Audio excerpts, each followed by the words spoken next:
So anything to the contrary of what he said is misleading. On the contrary, what the General says now, ex post facto, is entirely irrelevant to what this Commission has to determine. This Commission has to determine what was happening at the time.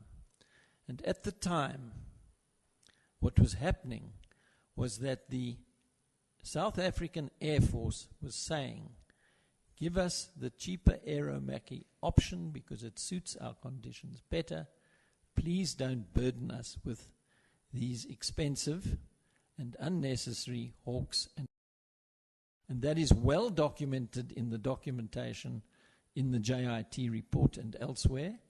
And it is a valid basis for me to put it to the witness that that isn't what the Defence Force wanted at the time, and that these ex post facto statements that are made now in order to cover up the wrongdoing, the misfeasance that went into spending more money than we should have. Just hold on. Are you saying that the Army, our SANDF, they came here in order to cover up the evidence that they gave?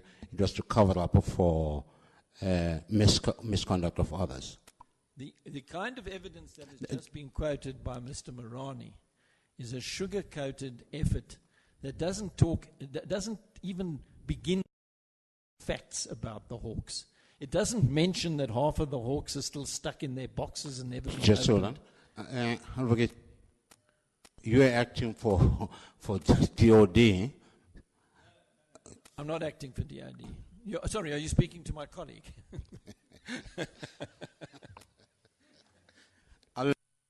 Unless you've changed it, now you're Advocate CANE too, then I'll be talking to you. Advocate CANE, this statement has been made.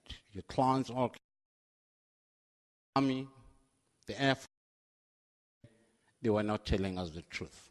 Will that be or will that statement be correct to be made by Mr. Paul Hoffman sitting next to you now?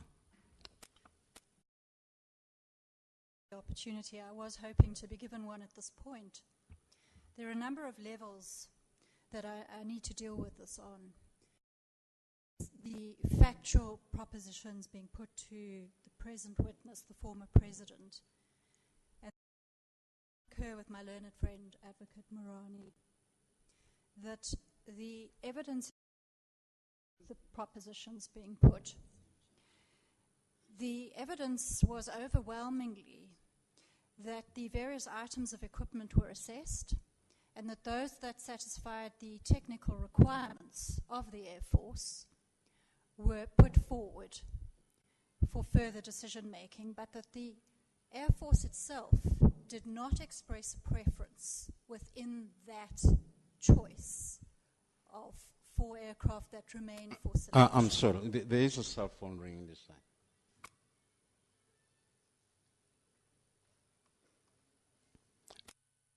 Thank you. With the result that my recollection of General Bain's evidence was that the Hawk had not won the selection criteria because of cost, but it was nevertheless an outstanding piece of equipment that met all the technical requirements, and if the politicians saw fit, the Air Force was delighted. And so that was the thrust of his evidence. If a different proposition wishes to be put by my learned friend, it should be put on a different basis then, not that it emanates from the evidence of a person like General Bain, whose evidence was quite the contrary, but that perhaps he has another basis for putting a different proposition. The second level of objectionability to what is now taking place is that these witnesses have come and given their evidence, and they were not challenged.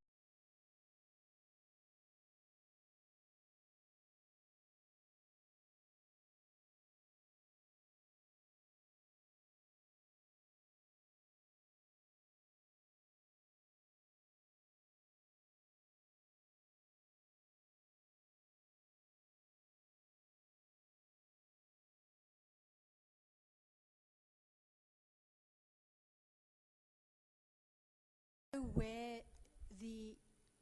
the contrary submissions are coming from, because certainly Mr. Hoffman's client is no expert in relation to these matters. He doesn't put up any sort of qualification to second guess the evidence before you.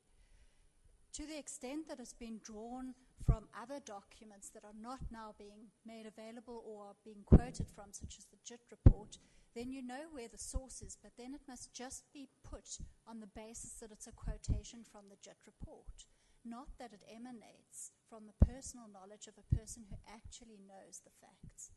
Thank you.